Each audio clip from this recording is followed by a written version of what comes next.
The Spin-off Podcast Network. Raising capital or taking your business to the world? Investment Fix has everything you need to make it happen. This season, we're exploring the US market, the opportunities it offers, what it takes to grow a business there, and the best way to approach investors. The Investment Fix podcast. Tune in today. The Fold is brought to you by oMedia, making brands unmissable and public spaces better across Aotearoa.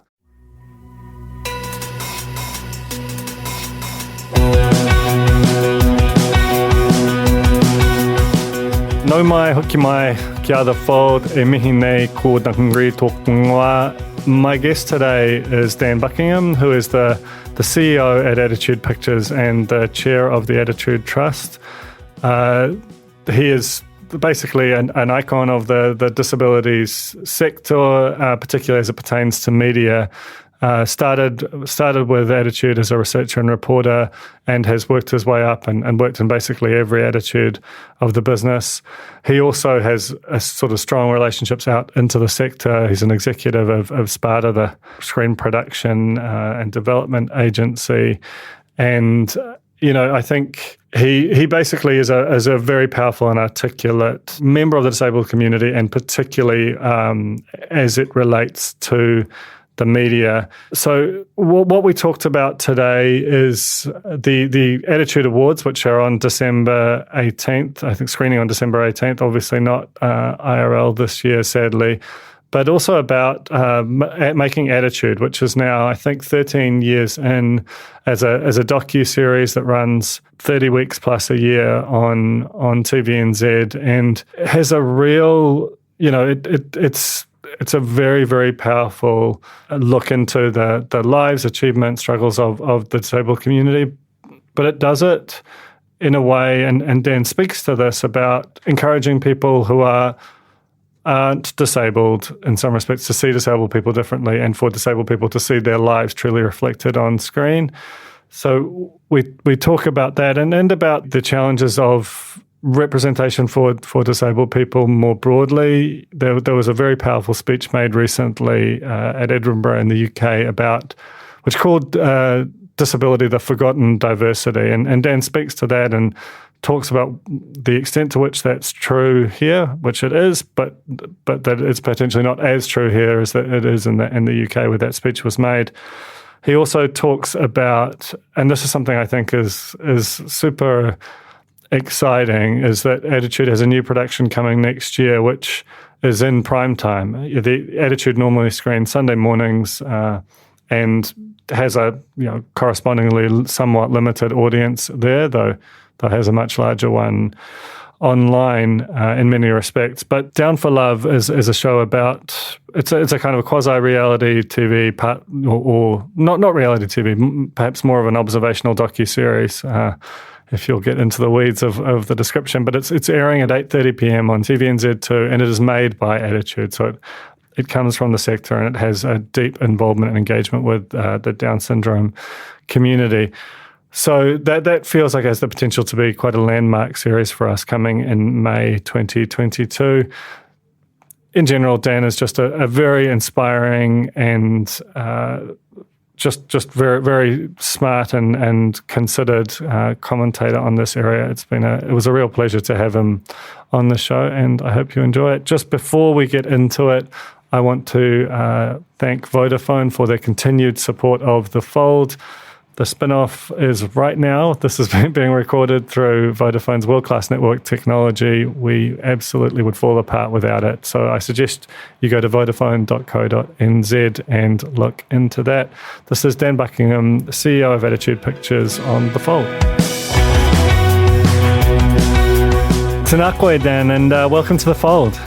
Kia ora, Duncan. It's fantastic to be here. Thanks for having me along. No, I'm really, really excited to have you on board. I think what we're going to discuss today is super important. I wonder if you could start by just telling me about Attitude Pictures and its relationship to the Attitude Trust, and what the mission of the work you do is. Yeah, sure. I think that is a great place to start, because obviously we're here, pushing the Attitude Awards, which have been a bit of a non-event, but it is an event this year. We're really aiming for a big show to take over their live event. But just to give a bit of background, Attitude Pictures is a TV production company that has a variety of shows, but our flagship really is the Attitude series, which is a show about people with disabilities, TVNZ1, funded by NZ On Air. And then we have the Attitude Trust, which is a charitable trust which hosts the Attitude Awards, which is about celebrating success and achievement in the disability sector.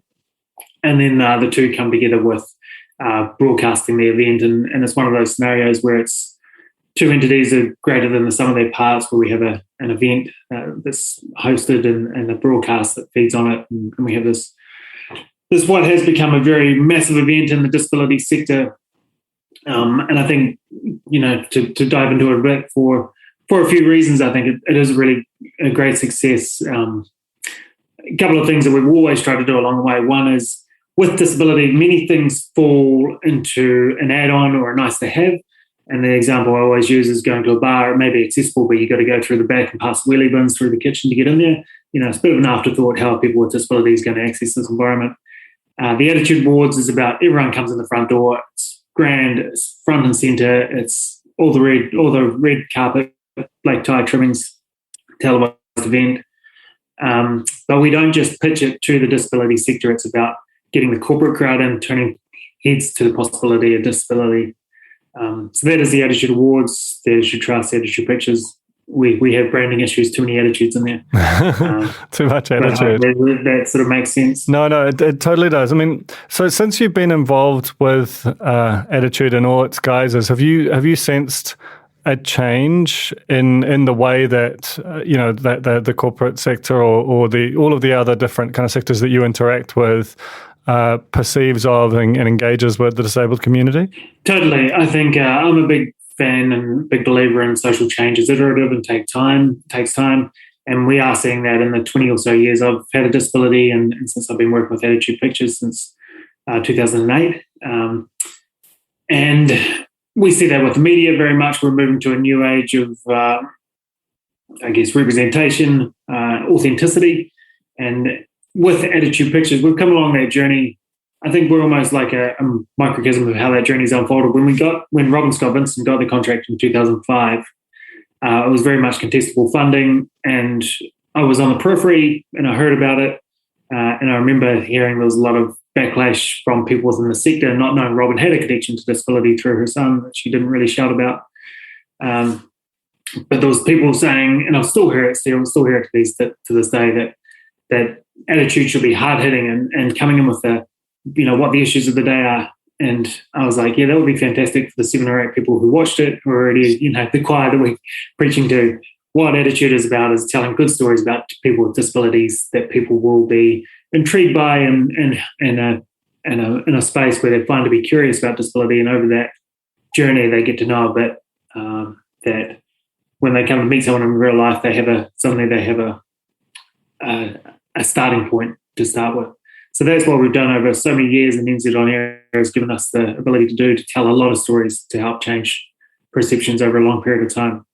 So taking that wider to society, I think it is similar as people get into positions of being opinion leaders, and whether it's corporate media, whatever, having people, colleagues that have a disability, that is how we get social change and people being more comfortable and disability moving forward to a more inclusive society. Yeah, it's quite interesting what you say about that sort of idea of the hard-hitting kind of critical style of coverage versus the sort of a sense of what different lives and achievements and so on are. Ultimately, it feels like both people want a similar end, but the tactics to achieve that end are quite different, and that feels like a very present conversation. So it's interesting to hear that there's been quite a deliberate sense of what you want is to change what the non-disabled majority sees when they see or engage with a person with disability. Is that fair to say? It is fair to say, and I think it's relevant to time and location. I think in New Zealand we're in a relatively good place, and I think Kate, who we're on email chats with, sent through Jack Thorne's latest speech as an example, and I think it shows where the UK is at compared to New Zealand. Jack Thorne came up with a very hard-hitting speech about the representation of disability in the media, and I think it's kind of shows where the UK is at, and there needs to be some changes over there. I don't think that quite lines up with where New Zealand is at. I think if we look at disability generally, it's been a late comer to the rights movement. It was sort of piggybacked off civil rights, gender movement, and disability rights really didn't come into its own until the 80s. But when it did come in, it came in with all the activism. There was people, literally fighting in the streets. It was big. But it's been so recent, and I feel like that hangover is still there, that people really came in and had to fight, and some people are still in that era of needing to hit people over the head when they get it wrong. But I think that it's also, it doesn't move things forward because people become afraid to do anything for fear of getting it wrong. But in New Zealand, I think we're very much in a phase of moving through that and more of a place of moving things forward, embracing conversation, letting people, as I say, be intrigued by disability, because it is fascinating, it is intriguing. And that's the place I'd really want to get to. I think it's not 100% there, but that's where we're moving to. Yeah, having said that, it does feel like, and there's that powerful phrase that Jack used of the forgotten diversity, that there is on some level a kind of, hierarchy isn't the right word, but because there are so many different communities within New Zealand, that sometimes the disabled community, which is a very big one, which has a particular set of challenges or policy, social responses required to it, that does not get necessarily the same proportion of media coverage that it might warrant. Would you agree with that? Yes, I think you've hit the nail there with the hierarchy. I think, I've been with corporates when we go and look for sponsorship for the Attitude Award, and they pull out their diversity and inclusion folder and they flip through to the back. There's a single bit of paper. There's so much work still to be done with ethnicity, with gender, and then disabilities, like this forgotten little piece at the back. So yeah, very much still to be done there, I think. And then if we talk specifically about representation, I think there's part of the issue there though is, and again referencing Jack Thorne's speech, is yes, we want to see more disability on screen. We want to see more people with disabilities in the media. And I think it's also difficult with disability because if you put a character on screen and they have a disability, it's almost like it's very much there. And there needs to be a reason for it. It needs to be talked about. Otherwise, it's kind of like this big thing that you're not addressing that is on screen. And then another part of that is, while I say that as straight away, I think of someone in a wheelchair. And I think that's part of the thing around disability as well. It's such a diverse, broad, often fragmented sector of society that has been distilled down to this iconography of the wheelchair. So what is disability and what are we looking for on screen? Is it someone who's blind? Is it someone in a wheelchair? Or is it, there's so many disabilities out there that are hidden disabilities, aren't so visible. How do you represent that? And so that's, I guess, in a short answer, you're right. And then the longer answer is it's complicated and there's many variables in the mix there. Do you, because ultimately in some ways the dream scenario would be for you to have a variety of disabled characters on screen and in both factual and scripted productions, and it on some level to be unremarkable and not to be a pivotal part of the arc in the way that which is a sort of a right given to most other kind of forms of representation, or is the aspirant right? Yeah, I think there'll be a tipping point in there somewhere, right, where there's going to be a lot of people forging the way into it as just normal and not sticking out that someone has a disability. And I think ideally it will be, drama. That's where we'll see people with disabilities, and that will be, I think, a big shift that we'll see in our lifetime. But I think it'll probably be led more by doco formats and news and current affairs. I think will be a magical place to see visibly people with disability on screen and have that reflected back to those of us living with disability.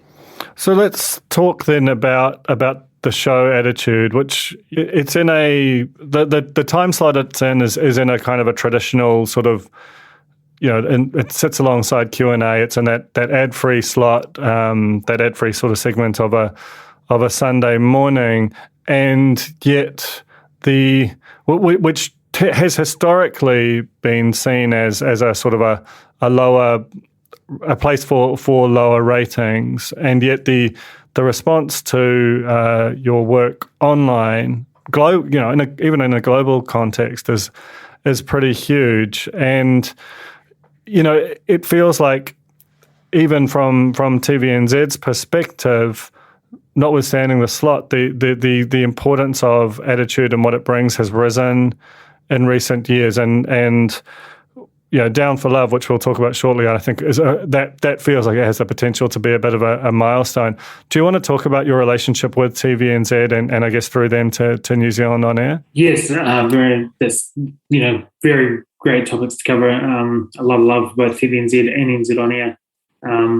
I think to start with, a time slot. So we've been, I guess, buried on Sunday morning is one way to put it for a long time. But also we see the value in being there, and the value is we are a long-running show with a lot of episodes a year. 30, used to be 40, we're down to 30 episodes a year now. And a lot of people say, we get a lot of great feedback, and it's very nice to hear saying we should be in a primetime slot and everyone should see this. I think we value that we have a lot of autonomy to create what we want to create. And the show has evolved over many years to be first-person character-driven content. And we, in this world where it's always been this way, but more than ever, people are chasing the numbers. We almost get this sort of complimentary pass to have a bit of freedom, create what we want, and not have the pressures and the scrutiny that we would in prime time. I think it'll be a very different show, a bit more commercially driven if we did move. And to talk about, I think, TVNZ, I think there's it can be easy to say that commissioners are say afraid to take a punt or try something different and put something different on the screens. But I think it's important to know that these are people, when you sit down and talk to them, they're creative people like us. They're people who have drive and vision, and they have the constraints of shareholders, audience pressures of commercial market, all that sort of stuff. So while they may want to do something that's different and make a difference, they also need to there's the risk aversion, and they need to ensure there's audiences.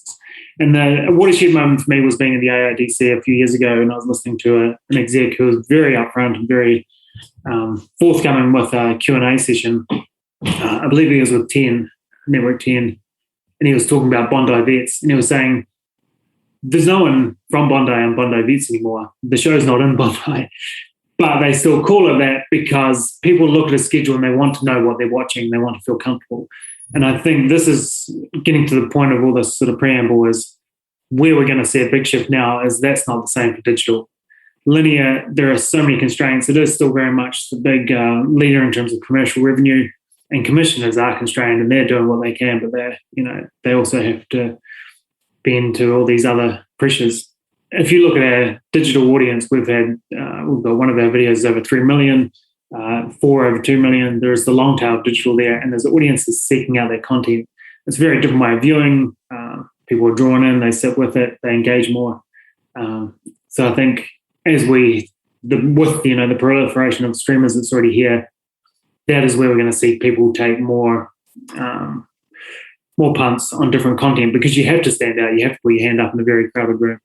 And that's where there's an opportunity with things like disability and content featuring people with disabilities, because it is different and it's something that people will seek out as a point of difference. One thing which I've had correspondence from listeners in the past is about the level of accessibility that exists with linear, and whether TVNZ is and just all of the kind of mainstream networks are doing enough with the likes of closed captioning and so on to make these shows as accessible as possible to the very communities they're trying to reach. I'm sure that attitude is different there, but do you feel like you have a role?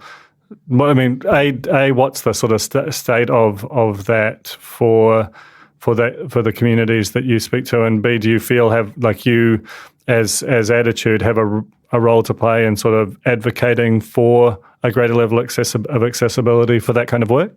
Short answer, yes. I think so. If we take a big step back and look at disability on screen, there's kind of the big factors are representation in the industry, on screen and off screen, content about disability, and then access to content. Access, actually, making content physical access, but also access to be able to view, to be able to consume. And the two big ones there are audio descriptions and captioning. The short answer is it could be better. Broadcasters could be doing it better, especially with audio descriptions. It's hard to find. Not many people know about it. And it is a fantastic way to enhance viewing, whether you're disabled or not. The great thing is, again, with streamers, it is easy. Attitude Live is our platform, and as a production company working on low budgets, we've managed to create a platform that has audio descriptions and captioning. What I'll say about both, for those that haven't spent time watching, is, it's universal design. It's whether you have a disability for a long term or a short term, or English as a second language, or you just want to have it on because you're in a household that's busy. These are things that enhance viewing, and they make a massive difference for a small percentage of the population, but they're across the board a good thing to have. And then the other thing that you can add there is, it's one of those things that just keeps evolving, is sign language overlays. There are so many different accessible formats that are available now, and my hope is with TVNZ coming in with their big updates, Discovery coming in with their big updates with three now, that we're going to see this as just part and parcel of what an online delivery is. Thank you for that, Dan. We'll just take a little break and come back with more from Dan Buckingham from Attitude. The Fold is brought to you by oOh!media, making brands unmissable and public spaces better across Aotearoa, with over 4,000 out-of-home advertising sites nationwide across both street furniture and retail centres. I'm super grateful to oOh!media for enabling us to make unmissable connections with Kiwis. Ready to rediscover the joys of cycling? With over 300 kilometres of cycle paths across Tāmaki Makaurau, jumping on your bike and going for a ride is such a fun way to discover the city from a different perspective. Cycling is getting more and more popular across Auckland, so now's a great time to join the hype and give cycling a go. Head to at.govt/cycling to find your nearest cycleway today. All right, I think now it would be a really good time to talk about Down for Love, which is a new show coming to primetime in 2022. Do you want to let us know what's coming there and why you're excited about it as a production company? Super excited about Down for Love. So in a nutshell, it is people who live with Down syndrome looking for a relationship, looking for love. And excited for so many reasons, but, of course, that it is prime time. We've got an 8:30 p.m. time slot on TVNZ2. We were set to go out in October just with a 3-parter, but we're currently with NZ On Air for an extension, so hopefully we're going to see a 5-parter in May next year. And part of the hold was TVNZ fell in love with it. I feel like it was, we talked earlier about almost with the constraints of linear, it's hard to take a punt, and I feel like they did take a punt with the show and with us having a crack at prime time. And now that I've seen the offlines, they love it and they want to hold it and showcase it in the new year and hopefully with an extension.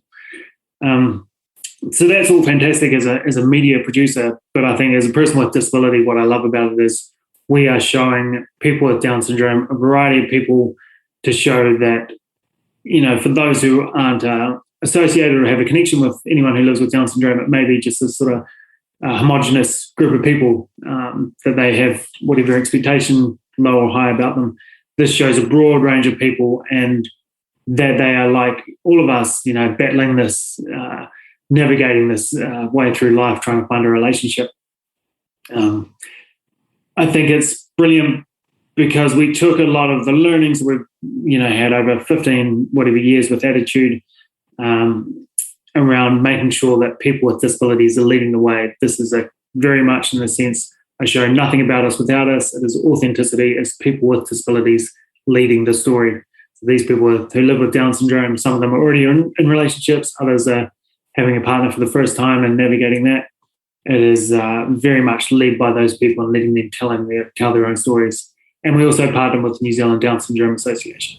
I mean, it must be a relief on some level to be a production company with such a long, tenure and very much run by people from the disabled community to be the ones to make this. I think, internationally there has been a lot of actually very, very acclaimed and successful content in a broadly similar vein. But does the fact that you're getting to make something which is, a bridge between your kind of core historic work and reality TV, the fact that it's you and not another production company must be a relief and quite exciting to see where these kinds of productions can go, how long they can run, and how much impact they can have.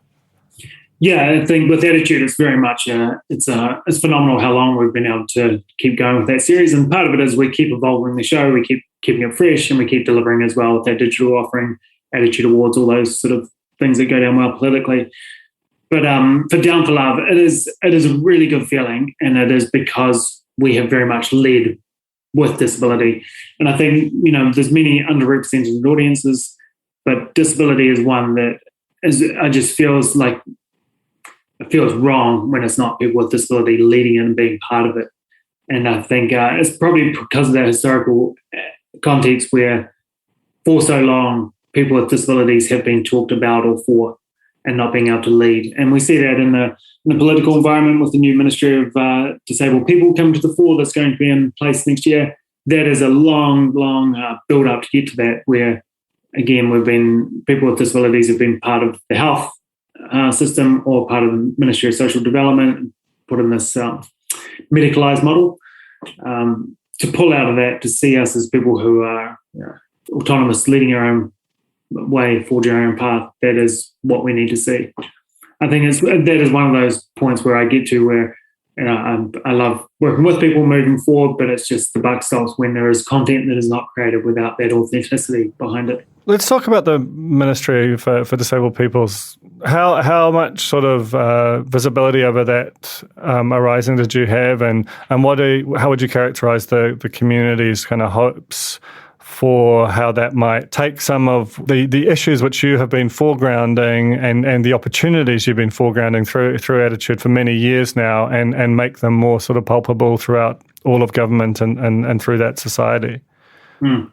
There's some massive announcements just over 2 weeks ago now, and just for people who went across it, we actually had the privilege of being able to host a live stream with Minister Cipollone and Minister Little to announce it. For me, it was coming in relatively cold insofar as I've always tried to live my life as a person with a disability, advocating for others just by leading a good and full life. So I don't get down in the political side of things too much for many reasons, but mainly as bored sports the hell out of me. I just want to, I love playing sport for a lot of years. I love being in the role that I am with the work I do. I love having a wife and daughter. Those are the things that fulfill me, and I just feel like it may seem like a lazy option, but by living a life, seeing what I want to do and setting high standards for myself, I hope that is forging a path for other people. But many people have fought very hard for these announcements that came the other day that were a new ministry for disabled people. The rollout of Enabling Good Lives, which is a new approach to disability support systems, which is about people leading their own support. And then also the announcement about accessibility legislation, which is not just physical environment, it's about digital information across the board. And then a new governance board led by people with disabilities to oversee these changes. One of the things that I had the privilege of seeing when we were doing that live stream was we create an environment where you push out whoever was speaking at the moment, whether it was Minister Cipollone or one of the people who live with disability on the panel. But in the back end, I could see all the faces. And when Minister Cipollone announced, specifically the Enabling Good Lives, I got to see the faces of people who have been working on this for over a decade, and just they knew the announcement was coming, but still to see the joy, the relief on their faces, it was just this, amazing moment. So I think we can't take lightly how phenomenal and massive that change is going to be. We were talking before we started recording about the impact of the lockdown on the production of Attitude Live, and you're absolutely not immune to the very, very challenging nature of it. But have there been sort of elements of this sort of hybrid working environment that have potentially opened up the eyes of society to the extent to which we rely on physical proximity as a proxy for work? Have there been gains made for the community, or are there lessons there, do you think, out of the sort of lockdowns and the changing ways that we've all worked together and been mediated with technology and so on that feel relevant to you? Yeah, there are. I think, so working from home, as we all know, comes with pros and cons. I'm here at home with my wife and daughter, which is phenomenal, having a toddler running around and getting to spend time with her. And of course, it comes with challenges.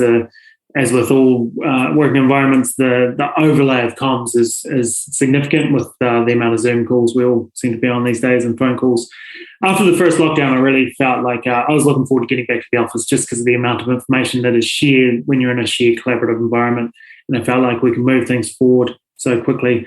But I think also over this massive lockdown we've been in now, I've valued the balance of work and life. And when you put good parameters around it, when you make sure people do switch off, when you check in on their mental health, then it can work really well. I think it's one we're still facing a brave new world of how it works, and that switch off is a big one, I think, because you see people answering emails at weird, ridiculous times. But the big opening up is when we have a physical environment that is not accessible to all. Suddenly this does open up a world where it is fine to work from home. It is fine to not drop an hour navigating public transport when you can't physically, operate your own vehicle or whatever other barrier or challenge you're facing in a day. So I think on many levels, COVID it's became almost cliche to say that it's accelerated the future, but none more so than for the disability community to be able to access the environment. Finally, let's talk about the Attitude Awards. Obviously, you've been unable to have an IRL event this year, but do you want to talk about what they've sort of historically meant for the community and maybe pick a couple of stories of whether it's people who've been sort of highlighted or, things that have happened as a consequence of the awards that show their power? Mm-hmm. Yeah, so I guess it probably starts with where the Attitude Awards came from, and we've carried that on throughout. It was born out of we were doing some programs at the time around transition, as in people with disabilities transitioning from school, university to employment. And what we come to a place where people are so supported through the education system, they were feeling empowered, and it was almost like this new generation of people with disabilities looking forward to going out and hitting the world, feet on the ground running, and then hit by these barriers of a workforce that weren't ready for them. And we just saw it time and time again through the stories we were telling. So that was the reason for us starting the Attitude Awards, is we wanted to showcase the possibility of people with disabilities and what they can achieve to the corporate crowd. And that was, I mentioned earlier, the awards is very much about creating a grand event, because we want people to be able to access something that's not just a nice little add-on about disability. It's disability in the grandest sense with all the trimmings. It's also about putting us in an environment where we could attract the corporate crowd, where we could get people who have no connection to disability suddenly seeing the possibility. And that plays through to our sponsors as well. We have ACC as a major sponsor who are connected to disability, but we have the likes of Barfoot and Thompson who have nothing to do with them. And we approached them, we sold it to them, and they were on board and have stayed with us. So that's one of the underlying themes, is trying to shift that employment stat. And we've seen that with the employer awards and fantastic organisations coming through. But if you talk about stories where I see the value in the awards, I think across the board, we're generally celebrating people who are either unsung heroes or just don't get an opportunity to be celebrated. And you see it in the way that they receive the award. Through sport, I've been to many like the rugby awards, etc., Halberg Awards, and it's almost like, part and parcel, you get a cut and dry speech, thank the ref, all that sort of stuff. But these people, there's tears on stage. Every year there's tears in the audience and tears on stage.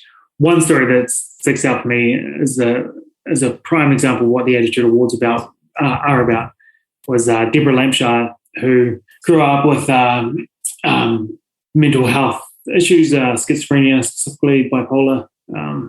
So she grew up actually in the age of institutions and spent a lot of time in institutions when she was younger.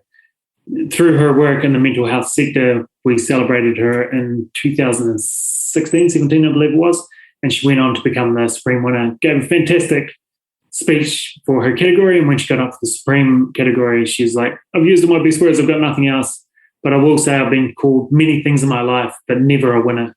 And that was just, for me, that was just nailed it, it's to be recognised for the work she's done and all she's gone through.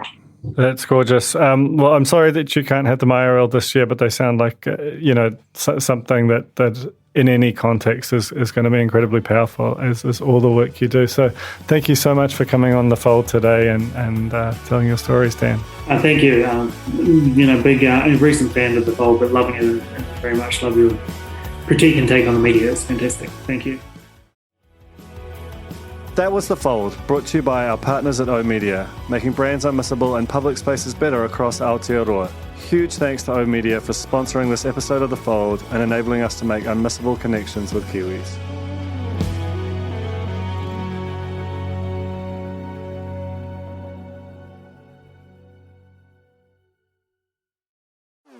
Talofa Lover. I'm Madeline Chapman, editor at The Spinoff. If you have the means, consider supporting our high-quality journalism by becoming a Spinoff member. Sign up now at thespinoff.co.nz/donate. The Spinoff Podcast Network.